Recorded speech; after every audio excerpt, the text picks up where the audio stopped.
പാലക്കാട് വാളയാറിൽ രാസലഹരിയുമായി അമ്മയും മകനും എക്സൈസ് പിടിയിലായി. തൃശൂർ സ്വദേശി അശ്വതി, മകൻ ഷോൺ സണ്ണി എന്നിവരാണ് പിടിയിലായത്. ഈ യുവതിയുടെ സുഹൃത്തുക്കളായ 2 പേരും കൂടി പിടിയിലായിട്ടുണ്ട്. വിൽപ്പനയ്ക്കായി കാറിൽ കൊണ്ടുവരികയായിരുന്ന 10 ഗ്രാം MDMA എക്സൈസ് പിടികൂടിയിട്ടുണ്ട്.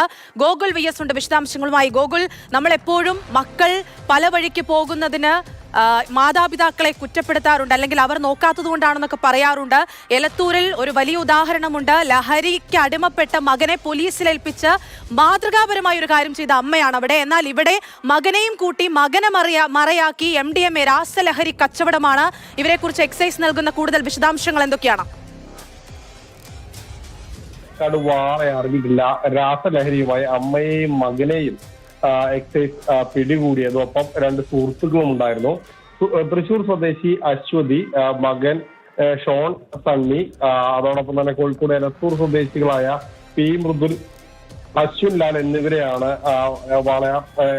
വാളയാറിൽ വെച്ച് ചെക്ക് പോസ്റ്റിൽ വെച്ച് എക്സൈസ് പിടികൂടിയത്. ഇവർ ബാംഗ്ലൂരുവിൽ നിന്ന് തൃശ്ശൂരിലേക്ക് മയക്കുമരുന്ന് എത്തിക്കുകയായിരുന്നു. ഇതിനിടയിലാണ് ഇവർ വാളയാറിൽ വെച്ച് പിടിയിലായത്.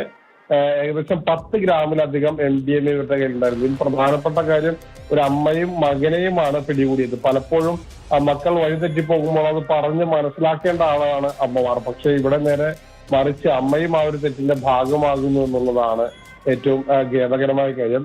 ഇവരുടെ വാഹനത്തിൽ നിന്ന് ഈ മയക്കുമരുന്ന് ഉപയോഗിക്കാൻ ആവശ്യമായ സിറിഞ്ചും അതോടൊപ്പം തന്നെ മറ്റ് ചില രാസഗുളികകളും കണ്ടെത്തിയിട്ടുണ്ട്.